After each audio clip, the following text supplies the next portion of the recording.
Yesu ashimwe.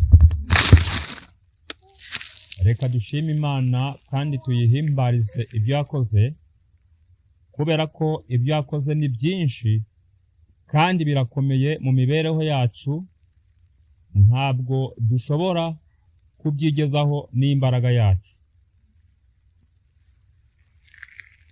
Iyo witegereje ahakuzengurutse hari icyo utabona, cyangwa se hari icyo ubona. Impamvu mvuze ngo hari icyo utabona ni uko abantu benshi batareba ngo barebe ibyo Imana ikora, ariko hari n'abandi babona bakareba ibyo Imana ikora n'ibyo yabakoreye, hanyuma bakayihimbaza.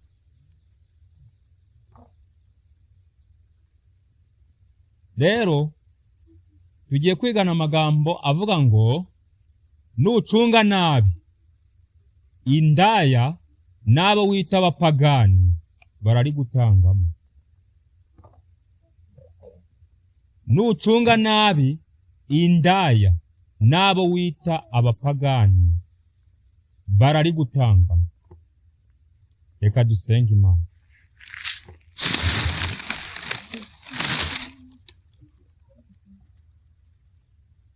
Data wa twese uri mu ijuru, wowe ukiza ibyaha, uhabwa icyubahiro. Tugushimiye ko wemeye ko tuba hano hantu kandi tukiga iri jambo. Reka ubushobozi bwacu bubure, ahubwo ubwawe aba ari bwo buboneka. Byose bihe uko ubishaka mu izina rya Yesu Kristo.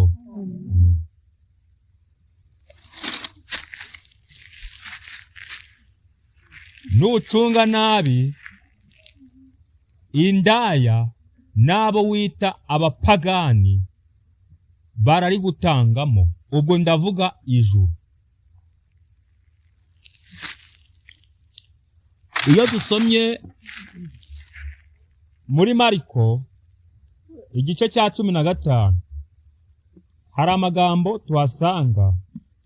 Reka tuhasome mu izina rya Yesu Kristo.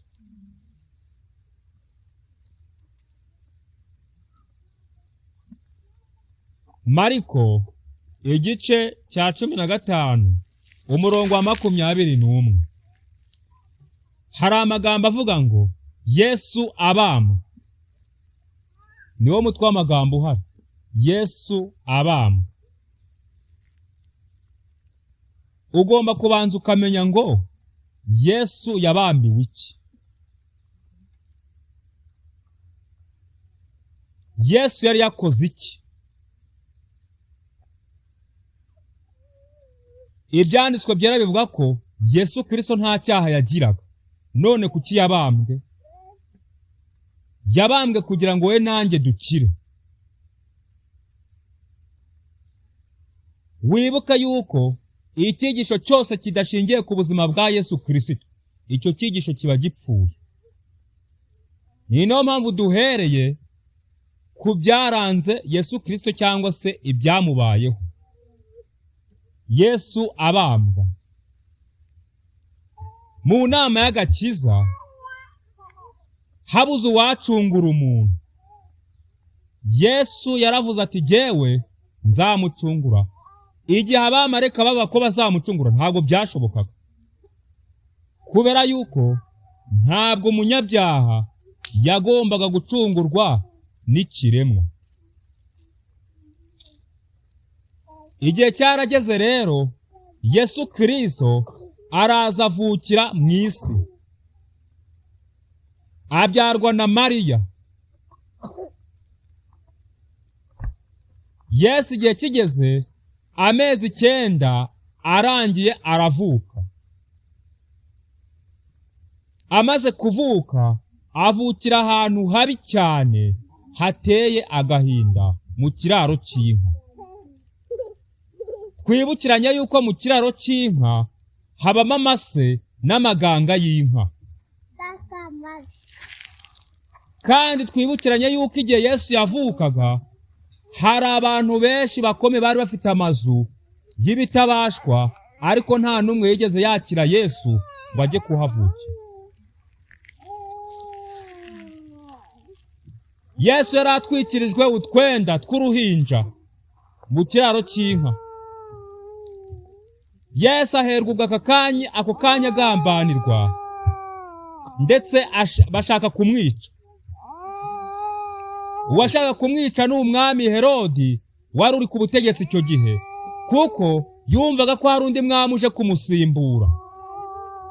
Ntabwo inzangano mu bategetsi zije ubu ngubu, na kera zari ziriho. Maze ahamagaza abatambyi arababaza ngo uwo mwami yavukiye cyangwa se uwo mwana yavukiye he? Nuko abatambyi kuko batari babizi kandi barahoraga mu mizingo, kuko iryo banga batigeze barimenya, batangira gusubira mu mizingo bareba batari ko bari baravuze bati ibyanditswe byari bivuga ko azavukira hano i Betelehemu. Maze umwami arabwira ngo mugende mubaririze ibye, nimubimenya muze mumbwire nanjye njye kumuramya. None imbabazi, koko aragiye kumuramya cyangwa aragiye kumwica? Nuko kubera ko Imana ari urukundo kandi ari nziza, yohereza marayika aburira ababyeyi ba Yesu ngo bamuhungishe, kuko Herode ashaka kumwica. Ndetse Imana ibwira marayika ngo abwire umuryango wavukiyemo Yesu Kristo ko igihe cyo kumugarura azakibamenyesha, igihe uwo mwami umuhiga azaba yapfuye.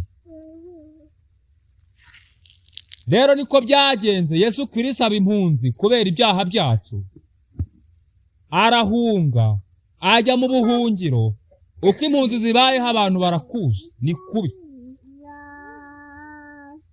Ariko ikintu gishimishije, hari abanyabwenge baje kuramya Yesu ngo bamuzana n'amaturo menshi cyane, niyo yamutunze mu buhungiro. Imana ihabwe icyubahiro. Yesu Kristo rero yariye nk'abantu. Imana isangira umwanda n'abantu. Ibyo kurya byacu byose ni umwanda, kuko byavuye mu butaka buhumanye. Yesu Kristo yaraje yemera kurya ibyo turya. Yicwa n'izuba ndetse n'imvura, ahari yaramunyagiraga. Inzara iramwica kubera yuko tubisoma mu byanditswe byera yuko iyo yabaga ari mu iteraniro, kubera urukundo yabaga akunda iryo teraniro, atifuzaga kurirekura, maze agasona. Mbese yari afite kamere muntu na kamere y'ubumana. Kamere muntu yamushobozaga kugira intege nke ndetse agasonza, ariko kamere y'ubumana yamushobozaga kudakora icyaha no kudacika intege. Yesu Kristo arakura, agera igihe cyo gukora umurimo. Uwo murimo arawukora, akiza abarwayi. Umva, barwaye indwara z'iby'umwuka n'iz'ibifatika. Hanyuma igihe cye kigeze, Yesu Kristo atangwa mu maboko y'abanyabyaha, arabambwa, arapfa, arazuka, ajya mu ijuru. Ubu ari ku ntebe y'imbabazi mu buturo bwera, aho ari guhongerera ibyaha bya buri wese ubimushyiriye. Rero umutwe w'amagambo uravuga ngo Yesu abambwa. Batangira umugenzi waturukaga imusozi witwaga Simoni w'umunyakurene, ari we se wa Alexanderi na Rufo. Baramuhata ngo yikorere umusaraba wa Yesu. Uyu Simoni yari yiviriye mu murima guhinga. Nuko baramubwira bati ikorere uyu musaraba vuba uwutwaze Yesu tujye kumubamba. Ntabwo yazuyaje, yahise yikorera uwo musaraba arawujyana.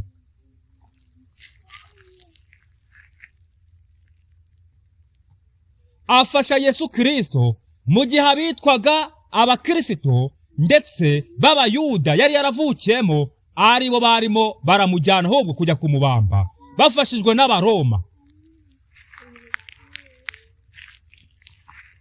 Petero yari amaze kumucira urubanza yarukase ko agomba kubambwa kandi nta cyaha yamubonyeho. Abayuda nabo kubera ko batagiraga urukiko rutanga igihano cy'urupfu, niyo mpamvu bamushyikirije Pilato.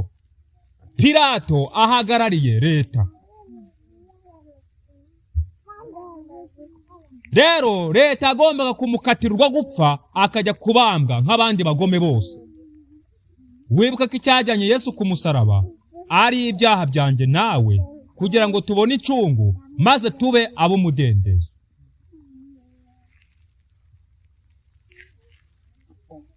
Nuko Simoni w'Umunyakurene amutwaza umusaraba atinuba, kandi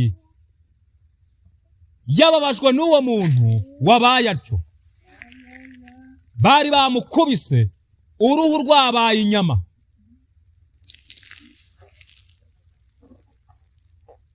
Nta mbaraga afite, agenda adandabirana, kandi umusaraba yari yikoreye wari uremereye rwose. Nuko Simoni Umunyakurene amugira impuhwe amutwaza umusaraba.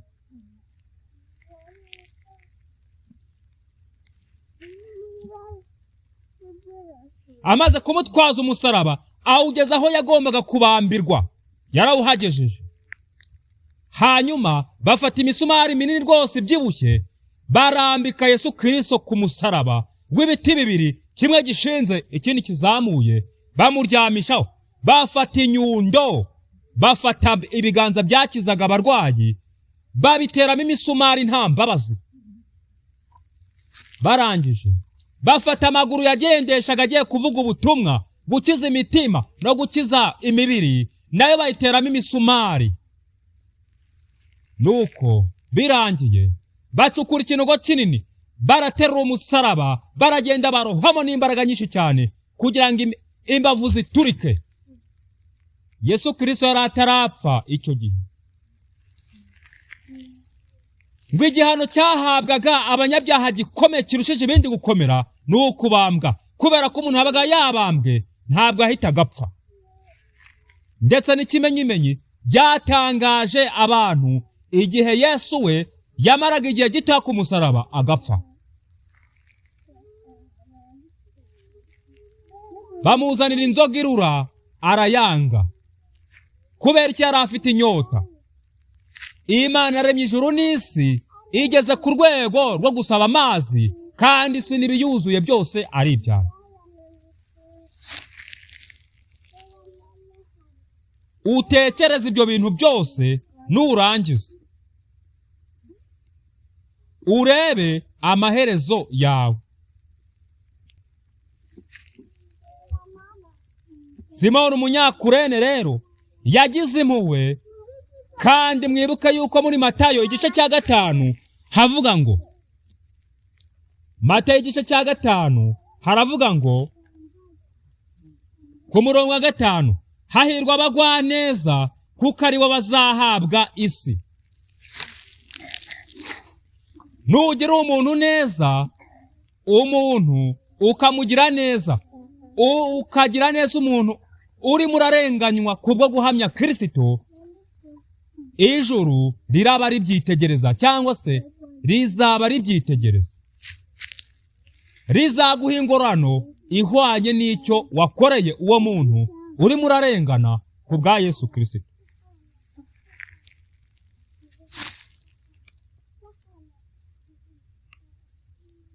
Nuko kandi iyo usomye muri Matayo igice cya 25 hari amagambo ahari shaka ko dusoma.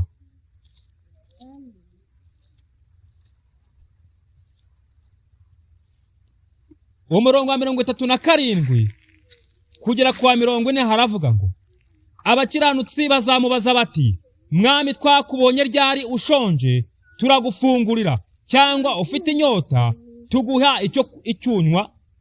Kandi twabonye ryari uri umushyitsi turagucumbikira, cyangwa wambaye ubusa turakwambika? Kandi twakubonye ryari urwaye, cyangwa uri mu nzu y'imbohe tuza kugusura? Uwo Mwami azabasubiza ati, ndababwira ukuri yuko ubwo mwabikoreye umwe muri bene data boroheje bari hanyuma y'abandi, ari jye mwabikoreye.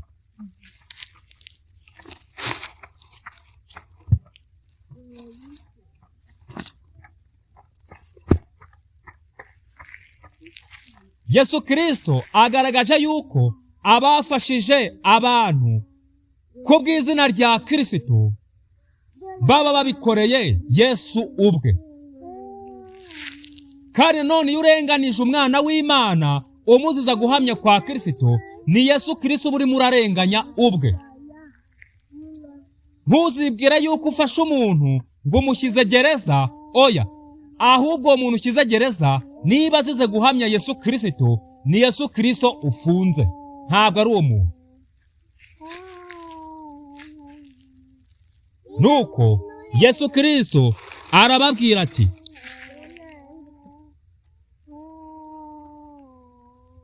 umwami azabasubiza ati, ndababwira ukuri yuko ubwo mwabikoreye umwe muri bene data aba boroheje bari hanyuma y'abandi, ari jye mwabikoreye.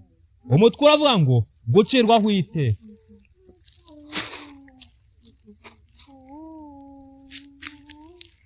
Iyo dusubiye mu mateka y'iki gihugu, tureba ibintu byagiye bihaba kandi biteye ubwoba.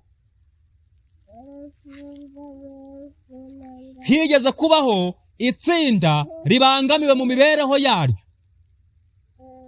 Si ngombwa ko mvuga izina ryaryo hano, namwe murarizi. Iryo tsinda ryaranenwaga rwose, ryangwaga urunuka, ryarasuzugurwaga kandi ryaratukwaga. Bari bararihimbye amazina mabi rwose.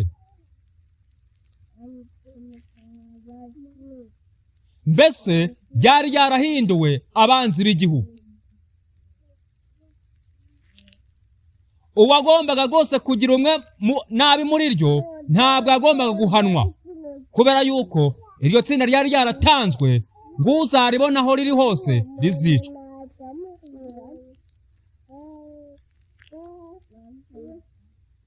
Igero cyaje kugera, babona ko kubirukana mu kazi bidahagije, babona ko kubatoteza bidahagije, babona ko kubirukana aho batuye bidahagije. Baravuga bati, uwafata inyundo n'amahiri n'ubufuni n'imihoro n'imbunda n'ikindi gikoresho cyose kibasha kwica, iri tsinda tukarihanagura ku isi, nibyo byatubera byiza. Nyamara ikintu cyaje gutangaza, ntabwo abantu bose ari abagome. Nuko ubwo itsinda rimwe ryagambiraga kurimbura irindi, hari irindi tsinda ritoya ryavuze riti, hoya, ntabwo dushobora kwijandika muri ibyo bintu, ahubwo tugomba gukora uko dushoboye tugakiza iri tsinda riri guhigwa. Niko byagenze koko. Ariko iryo tsinda rero ryiyemeje gukora uwo murimo ukomeye wo gutabara bagenzi babo, ryari rifite akaga gakomeye cyane, kubera yuko wagombaga gufatwa ukagenda ukicwa, cyangwa se ukitwa ngo icyitso ufatanyije n'abanzi b'igihugu.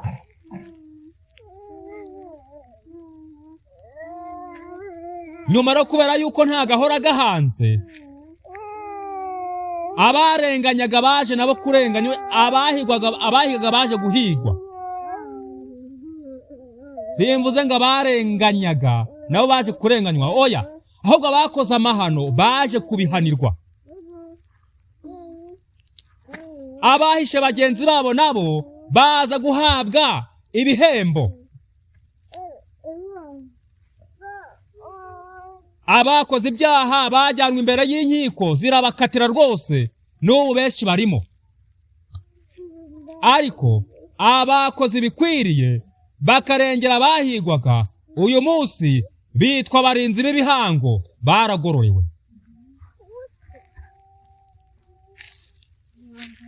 Niba abana b'abantu bagenzereza abandi bana b'abantu bahisha abana b'abantu gutyo, ijuru ryo rizagenzereza rite umuntu wese uzagaragaza umutima w'urukundo agiriye umwana wayo uzaba urimo arahigwa?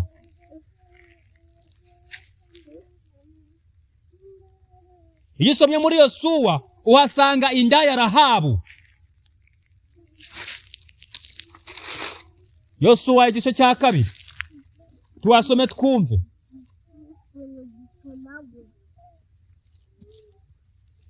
Indaya Rahabu yakira abatasi abahisha. Yakira iki? Abatasi abahisha. Abatasi bari boherejwe kujya kurimbura Yeriko. Yeriko umurwa w'abanyabyaha, inkozi z'ibibi. Kandi izo nkozi z'ibibi iyo ziza kubona abo batasi zari kubagira nabi. Ariko Rahabu w'indaya, abantu batakekaga yuko yakora icyo kintu, reka wumve icyo yakoze.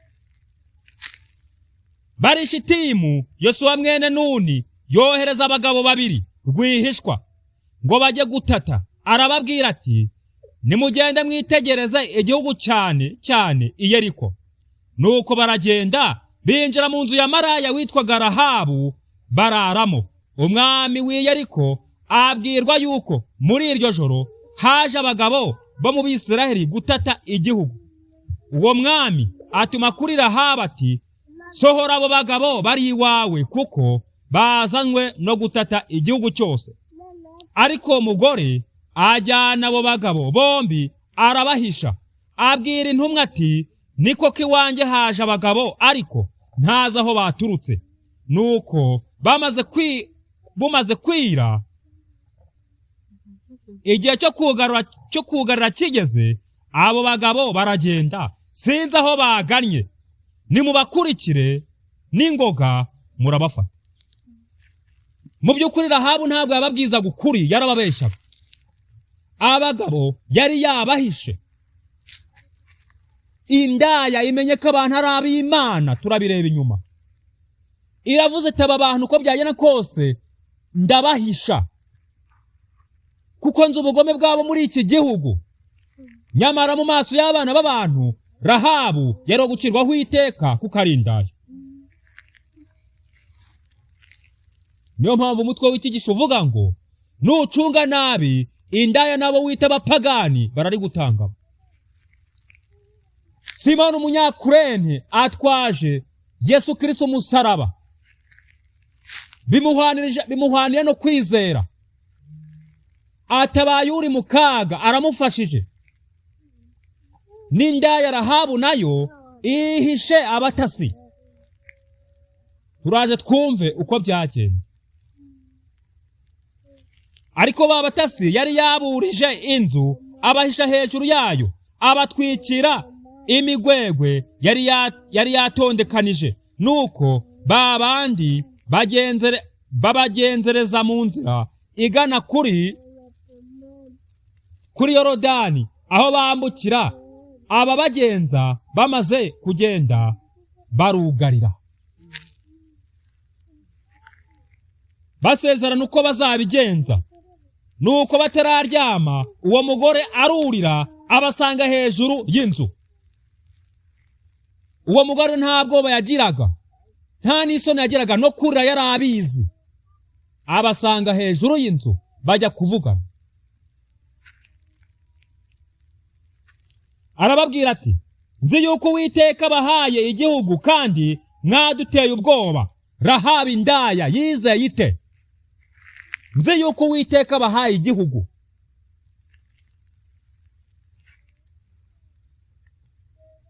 Ndetse azi ko ishyanga rya Isiraheli ari ishyanga riteye ubwoba. Yumvise amakuru yaryo mu minsi yashize, uburyo ryanyeganyije amahanga, uburyo inyanja itukura yakamye bakambuka, uburyo batsinze amahanga yari abazengurutse yose. Rahabu indaya ifite ayo makuru, irayabitse. Ndakubwiza ukuri yuko hari abantu ushobora kwita abapagani n'indaya n'abasinzi, ariko ikintu kizagutangaza. Ntibizagutangaza babonye ijuru. Turaje turebe impamvu bazaribona. Nzi yuko Uwiteka abahaye igihugu kandi mwaduteye ubwoba, ndetse abari mu gihugu bose mwabakuye umutima. Kuko twumvise uburyo Uwiteka yakamije inyanja itukura muyigezeho, muva muri Egiputa n'ibyo mwagiriye abami bombi b'Abamori bo hakurya ya Yorodani, Sihoni na Ogi, abo mwarimbuye rwose. Tubyumvise uwo mwanya imitima yacu ishya ubwoba, nta muntu n'umwe mutakuye umutima, kuko Uwiteka Imana yanyu ariyo Mana yo hejuru mw'ijuru no hasi mw'isi.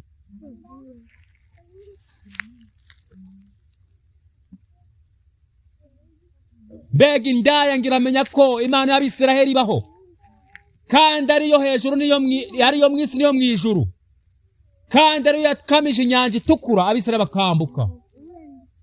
Mbega uburyo hanze ahangaha abantu bafite ubuhamya bw'Imana yacu, bazi neza ko ariyo iturinze, kandi bazi neza yuko iyo Mana nta muntu ubasha kwikoma mu nkokora. Nubwo bibereye mu businzi, nubwo bibereye mu busambanyi, iyo Mana bazi kibaho. Hepfo baravuga, none ndabinginze nimundahire Uwiteka ko muzagira neza inzu ya data nk'iyo mbagiriye. Mumpe ikimenyetso cy'ukuri yuko muzarokora data na mama n'abasaza banjye na barumuna banjye n'abo bari kumwe, mugakiza amagara yacu ntidupfe. Abo bagabo baramusubiza bati, amagara yacu mukijije natwe tuzabitura gukiza yanyu. Nimutatubura Uwiteka namara kuduha igihugu, tuzakwitura ineza n'iby'ukuri. Arabohereza abamanuza umugozi abanyujije mu idirishya, kuko inzu ye yari hejuru y'inkike y'umudugudu, niho yari atuye. Nuko arababwira ati, mujye mu misozi kugira ngo mudahura n'ababagenza, mumare y'iminsi 3 myihishe kugeza aho ababagenza bazahindukirira, nyuma muzigendere. Iyo ni indaya Rahabu. Mbese nyuma byaje kugenda bite? Inkike z'i Yeriko ziriduka bakiza Rahabu mu gice cya 6. Maze Yosuwa abwira ba bagabo babiri batataga igihugu ati, nimwinjira mu nzu ya maraya uwo, musohore uwo mugore n'ibyo afite byose nk'uko mwamurahiye. Nuko abo basore bari batase barinjira, basohora Rahabu na se na nyina na bene se n'ibyo yari afite byose n'umuryango wabo wose, babishyira inyuma y'urusengero y'urugerero rw'Abisirayeli. Umudugudu barawutwika n'ibyarimo byose keretse ifeza n'izahabu n'ibintu by'imiringa n'iby'ibyuma, kugira ngo bazabishyire mu nzu y'ububiko bw'Uwiteka. Nuko Yosuwa arokora maraya uwo, Rahabu n'inzu ya se n'ibyo yari afite byose, aba mu Bisirayeli na bugingo n'ubu, kuko yahishe za ntumwa Yosuwa yatumaga gutata i Yeriko. Nshuti zanjye, igikorwa cyose uzakora ugikora umwana w'Imana, uzamenya ko icyo gikorwa ntabwo ijuru rikirengagiza, ahubwo icyo gikorwa gihora cyibukwa imbere y'Uwiteka, kandi icyo gikorwa ni icy'ukuri koko, kandi kigira umusaruro mwiza. Ntabwo indaya Rahabu yigeze ihomba, ahubwo ibyo yakoze byamuhwaniye no gukiza ubugingo bw'abagize umuryango we nawe ubwe. Ntabwo Simoni Umunyakurene ibyo yakoze byarangiriye aho. Uwo murimo we wibutswe ibihe byose, cyangwa se wibukwa ibihe byose. Ntabwo bahisha abandi mu gihe cy'amateka asharire y'iki gihugu, ibyabo byarangiriye aho. Leta y'ubwayo yarabibutse, irabagororera, ibahereza ingororano, ku buryo umunsi ari intangarugero mu gihugu. Ntabwo rero abagire neza abana b'Imana aribo yakwirengagiza, ntabwo bishoboka. Ni nayo mpamvu mu minsi igiye kuza, ubwo akarengane kagiye gucana umuriro, hari abantu benshi bagiye gukira bakabona ubugingo buhoraho kuba gukora ibikorwa nk'ibyo byo guhisha abana b'Imana. Ntabwo dushobora kwirengagiza kandi umupfakazi w'i Sarefati. Umupfakazi w'i Sarefati nk'uko tubisoma mu gitabo cya mbere cy'Abami igice cya 17 ahari amagambo avuga ngo Eliya ajya i Sarefati acumbikirwa n'umupfakazi. Acumbikirwa n'iki? N'umupfakazi. Buke ijambo ry'Uwiteka rimugeraho riti, haguruka ujye i Sarefati haba Sidoni abariho uba, hariyo umugore w'umupfakazi niwe ntegetse kugutunga. Aha mu Basidoni hari mu bapagani. Uyu mupfakazi yari ari mu bapagani, ariko Imana imutegeka gutunga Eliya umuhanuzi wayo. Nguko Imana igiye gutegeka abitwa bapagani bagafasha abana b'Imana, kandi bikarangiza abo bana b'Imana bagiriye umugisha kuri abo bapagani, kandi abapagani nabo bakagira umugisha kuri abo bana b'Imana. Hepfo nuko arahaguruka ajya i Sarefati. Ageze ku irembo ry'umudugudu ahasanga umugore w'umupfakazi utoragura udukwi. Eliya aramuhamagara aramubwira ati, ndakwinginze nzanira utuzi two kunywa mu gacuma. Nuko ajya kuyazana. Akigenda aramuhamagara ati, ndakwinginze unzanire n'agatsima mu ntoki. Eliya yarabwiwe n'iki yuko uwo mupfakazi afite agatsima, kandi inzara yacaga ibintu kubera amapfa yari yarateye. Hejuru hari amagambo yavuga ngo Eliya ateza amapfa yihisha ku kagezi kitwa Kereti. Aka kagezi kari kakamye, yari yihisheho. Hanyuma ajya kuri uru rugo rw'umupfakazi Imana yari imwoherejeho. Maze umupfakazi yifitiye agafu gakeya. Maze Eliya aramubwira ati, nyabune kunzane n'agatsima nanjye ndye. Umupfakazi yashubije ngo iki? Nawe aramusubiza ati, nkurahiye Uwiteka Imana yawe ihoraho, nta gatsima mfite keretse urushyi rw'agafu nshigaje mu giseke n'uturanguzwa tw'amavuta mu mperezo. Ubu dore ndatoragura udukwi tubiri kugira ngo nsubire mu nzu nkivugire n'umwana wanjye ngo tukarye twipfire. Nuko bagombaga kumara aka gatsima, hanyuma barangiza we n'umwana we bagapfa. Nyamara siko byagenze. Ntago bigeze bitwa n'inzara kuko bari bafashije iki? Uwo muhanuzi Imana yohereje. Ntabwo ariko byagenze. Eliya aramubwira ati, witinya, genda ubigenze uko uvuze, ariko banza umvugire hakanjye ukanzanire hano, maze ubone kwivugira n'umwana wawe. Mbese urumva yari kubasigaje kangana iki? Ni gake cyane. Yari gucimburamo kabiri, akakavuga, akagahereza Eliya, akakarya. Hanyuma nawe akaza kuvuga ke, akagasangira n'umwana we. Nyamara ukomeje gusoma no magambo, bigaragaza yuko amaze kubikora, ntabwo mu giseke cye higeze habura iki? Ifu. Nta nubwo higeze habura amavuta mu mperezo ye. Yakomeje abona ibyo kurya kugeza amapfa aranye. None nshuti zanjye,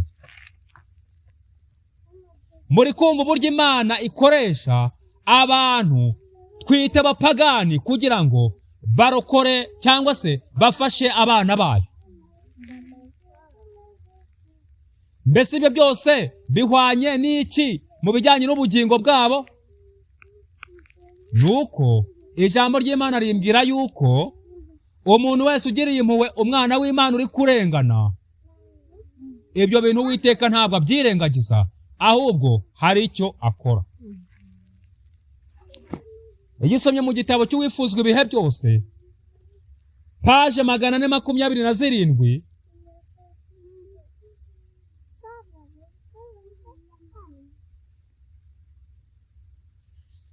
ni icyigisho kivuga ngo ku musozi wa Elayono, paje 427. ku musozi wa Elayono. Ni igice cya 69 haranditswe ngo igihe cyose yo gutotezwa kubaye, ababibonye bafata umwanzuro bakemera Kristo cyangwa bakamurwanya. Iyo gutotezwa kubaye, ababibonye bashobora gufata umwanzuro bati turajya mu ruhande rwa Kristo cyangwa se turabireka tumurwanya. Iyo gutotezwa kw'abana b'Imana kubayeho gutyo, ababibonye bafata icyemezo bati turajya mu ruhande rwa Kristo cyangwa se turajya mu ruhande rw'umwanzi.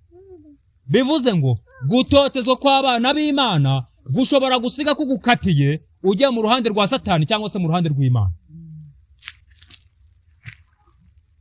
Hepfo baravuga igihe cyose yo gutotezwa kubaye, ababibonye bafata umwanzuro bakemera Kristo cyangwa bakamurwanya, kandi bagirira impuhwe abarenganywa, bagaragaza kuba ku ruhande rwa Kristo. Kandi bagirira impuhwe abagira gute? Abarenganywa bagaragaza kuba mu ruhande rwa Kristo. None ababa mu ruhande rwa Kristo bazaragwa iki? Bazaragwa ubugingo buhoraho. Ni ukuvuga ngo kubona umwana w'Imana arimo ararengana byonyine ukamwakira iwawe mu nzu mu minsi igiye kuza, bizajya bituma izina ryawe ryandikwa mu gitabo cy'ubugingo. Kumuhereza icyo yambara yakibuze bizajya bituma izina ryawe ryandikwa mu gitabo cy'ubugingo, kuko uzaba wizeye uwo nawe arimo ararenganirizwa.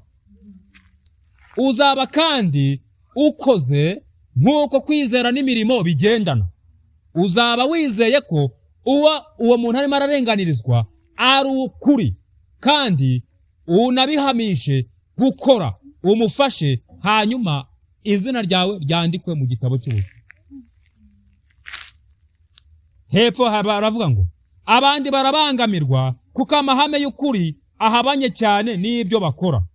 Benshi barasitara bakagwa, ndetse bakihakana kwizera bahoranye imbere.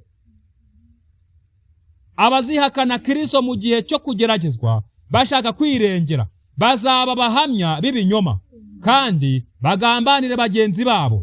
Kristo yaratuburiye kugira ngo tutazatangazwa n'imikorere mibi iteye ubwoba y'abanze kwakira umucyo.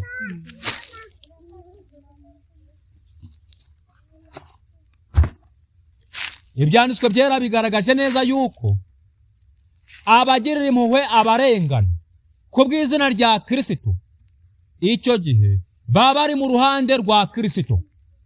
Naho rero abatabagirira impuhwe ahubwo bakabakoba, ubwo namwe murumva uruhande baba baherereyemo. Impande zigomba kuba ebyiri, nta ruhande rwa gatatu. Ngiyi impamvu rero abitwa abapagani n'abitwa indaya dushobora kuzisanga ijuru bari dutanzemo, kubera impuhwe bagiye kujya bagira abana b'Imana, bagiye gutotezwa n'isi kandi byatanze. Uwiteka arifuza ko we nanjye twaba mu ruhande rwa Kristo. Arifuza ko we nanjye twakwihana ibyaha byacu. Arifuza ko we nanjye twamenya icyo yadukoreye i Karuvari, ubwo yaturikaga amaraso n'amazi mu rubavu kugira ngo we nanjye ducungurwe. Ubitekerezaho neza kandi usaba Imana kugufatisha icyemezo gikomeye cyo kuba mu ruhande rwa Kristo aho kuba mu ruhande rw'umwanzi. Umubwira uti dore nta mbaraga mfite, dore kandi ndi umunyabyaha, nk'uko Yeremiya igice cya 3:13 habivuga. Wemere kuri umunyabyaha, umubwira uti nta n'intege nifitiye ndetse n'ikimenyimenyi, uru rugamba sinshobora kurutsinda, rwose sinshobora kurutsinda nuramuka utari kumwe nanjye. None ndakwihaye wese.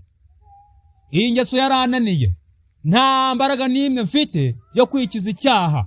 Dore ndayamanitse nikubise ku birenge byawe, kora icyo ushaka muri jyewe, kuko niwe wenyine ubishoboye.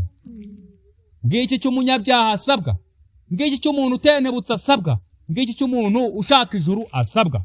Naho rero kubijyanye no kuramya inyamaswa n'igishushanyo cyayo, uwo muntu wese izina rye ritanditswe mu gitabo cy'ubugingo azayiramya uko byagenda kose, kandi kwandikwa mu gitabo cy'ubugingo ni ukwandikwa mu gitabo cyo mu ijuru, cyangwa se ukababarwa ibyaha n'Uwiteka.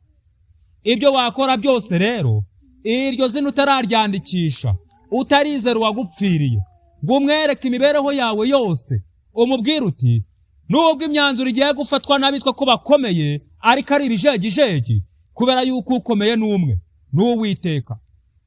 None rero Data, ubwo iyo myanzuro igiye gufatwa n'abantu bapfa, ndakwingize nawe shyize ubugingo bwanjye mu biganza byawe, nawe fata indi myanzuro yo kundengera. Kandi Data, unshoboze kugira ngo ntakora icyaha, kuko icyaha ni wo muzi w'ibibi byose. Ibyo bintu aba ari byo ubwira Imana uyitakambira amanywa nijoro, uyibwira uti dore ibi bintu byarananiye sinshobora kubireka rwose kubw'imbaraga yanjye. Icyakora nk'uko waduhaye isezerano yuko dushobozwa na Kristo duha imbaraga, nanjye ndaje ngo Kristo ampe imbaraga. Mu Bafilipi igice cya 4 umurongo wa 13. Uwiteka yiteguye kukumva kandi yiteguye kukuba hafi, akagushoboza ibyo utakwishoboza, kandi bitakwishoboza nyine ni ukwibabarira ibyaha. Reka Uwiteka bigufashemo, nanjye abimfashemo mu izina rya Yesu. Reka dusenge.